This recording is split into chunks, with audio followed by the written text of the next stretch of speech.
नमस्कार स्टूडेंट्स, स्वागत है आपका अपनी यूट्यूब चैनल लुकू कोचिंग सेंटर में। आज की जो क्लास है बेटा, उसमें हम पढ़ने वाले हैं गणित की जो एक्सरसाइज है 1.1। ठीक है, प्रश्नावली 1.1 आज हम पढ़ने वाले हैं। ठीक है, और ये क्लास जो है हिंदी माध्यम के विद्यार्थियों के लिए होने वाली है। ठीक है, तो शुरू करते हैं आज की क्लास। ठीक है, याद रखना बेटा, कक्षा 9वीं के विद्यार्थियों के लिए है, जिसमें हम पढ़ रहे हैं प्रश्नावली 1.1। ठीक है, अब इसमें हमें पहला प्रश्न आता है, क्या शून्य एक परिमेय संख्या है? क्या इसे आप p बटे q के रूप में लिख सकते हैं, जहां p और q पूर्णांक हैं और q बराबर नहीं है 0 के।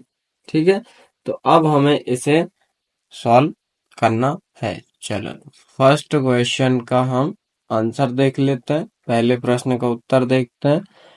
ठीक है, तो यहाँ पे हम लिखेंगे, हाँ शून्य एक परिमेय संख्या है।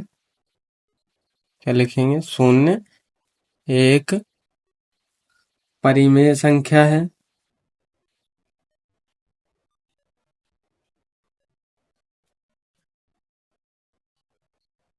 ठीक है, शून्य क्या है? परिमेय संख्या है। उसके बाद आगे लिखेंगे, इसे हम p बटे q के रूप में लिख सकते हैं।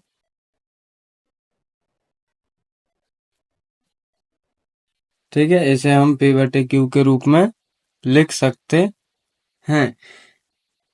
जैसे जैसे यहाँ पे एग्जांपल के लिए 0/1, 0/2, 0/3, इस प्रकार से हम लिख सकते हैं। ठीक है, उसके बाद जहां p और q, यहाँ पे आपके p और q पूर्णांक हैं। p और q क्या है बेटा? पूर्णांक हैं। और q बराबर नहीं है 0 के। तो ये इस प्रकार से आपका प्रश्न क्रमांक 1 कंप्लीट होता है, जिसमें आपको बताना था कि क्या 0 एक परिमेय संख्या है। तो 0 हाँ एक परिमेय संख्या है। ठीक है, इसको हम p/q के फॉर्म में लिख सकते हैं, p बटे q के रूप में लिख सकते हैं, जैसे कि मैंने आपको लिख के दिखाया। और एक चीज का और ध्यान रखना बेटा, कि इससे पहले हमारी एक क्लास और हो चुकी है। ठीक है, जो थी इंट्रोडक्शन की क्लास, जिसमें मैंने आपको फर्स्ट चैप्टर में मतलब अध्याय 1 में जो जो पढ़ना है, जितने भी टॉपिक आपको महत्वपूर्ण हैं, वो सभी के सभी टॉपिक मैंने आपको कंप्लीट करवाए हुए हैं। तो आप वो क्लास देखना ना भूलें। यदि आप वो क्लास देख लेते हैं तो आपको ये वाले जितनी प्रश्नावली हैं वो बहुत ज्यादा इजी होने वाली हैं। ठीक है, तो वो क्लास आप जरूर देख के आए। चलो, प्रश्न क्रमांक 2 की बात करते हैं। तो प्रश्न क्रमांक 2 है कि 3 और 4 के बीच में 6 परिमेय संख्याएं ज्ञात कीजिए। चलो बेटा, इसको करने के दो तरीके हैं। ठीक है, हम दोनों तरीके से कर लेते हैं। पहला तरीका जो है आपका, वो हो जाएगा कि 6 परिमेय संख्याएं ज्ञात करने के लिए आपको हर को 6+1 होना चाहिए। ठीक है, हमें संख्याएं कितनी ज्ञात करनी है? 6। तो उसका जो डिनोमिनेटर होगा उसमें हम +1 कर देंगे। तो उसका डिनोमिनेटर मतलब कितना हो जाएगा आपका? 7 हो जाएगा। डिनोमिनेटर को क्या बोलते हैं बेटा? हर बोलते हैं। ठीक है, तो उसके हर को कितना होना चाहिए? 7 होना चाहिए। अब उसके बाद हम लिखेंगे कि यहाँ जो है आपका 3 बराबर क्या होगा? 3 × 7/7। 3 × 7 = 21/7। ठीक है, इतना समझ में आया। उसके बाद हमें एक और अंक कौन सा दिया था? 4। तो 4 बराबर 4 × 7/7, क्योंकि इसका हर हमें कितना लिया? 7। ठीक है, तो 4×7 = 28/7। ठीक है, कितना होगा? 28/7। तो हम लिख सकते हैं कि जो अतः 3 और 4 के बीच में के बीच में 6 परिमेय संख्याएं 6 परिमेय संख्याएं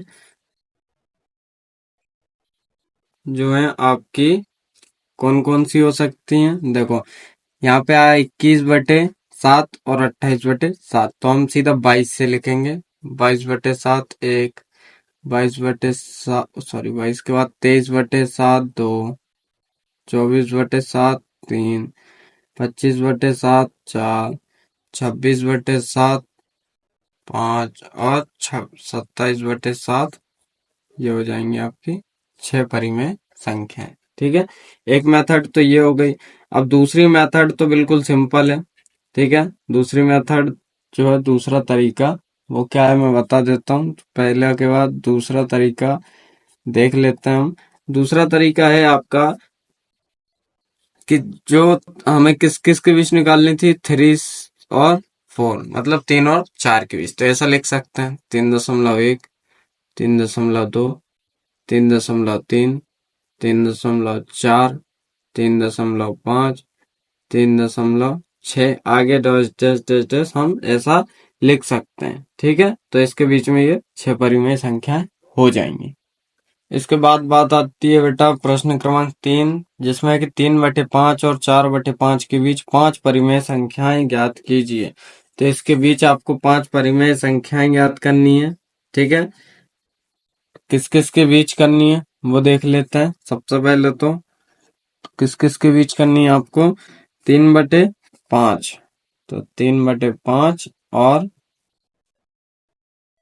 आपको करनी है 4/5। इन दोनों के बीच में आपको कितनी करनी है, 5 परिमेय संख्याएं ज्ञात करनी है। तो सबसे पहले तो लिखना कि इन परिमेय संख्याओं को दशमलव में बदलने पर क्या लिखना है, इन परिमेय संख्याओं को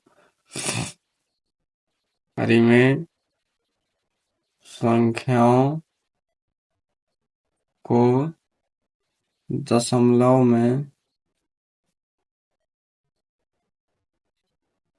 बदलने पर। ठीक है, जब दशमलव में बदलेंगे तो चलो मैं बदल के दिखा देता हूँ। यहाँ पे देखते हैं। सबसे पहले 3/5, 3 अंदर जाएगा, 5 बाहर जाएगा।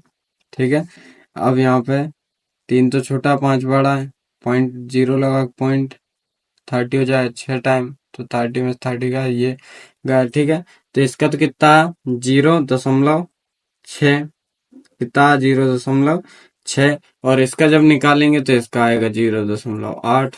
ठीक है, ये निकालना तो आपको आ ही गया होगा। उसके बाद यहाँ पे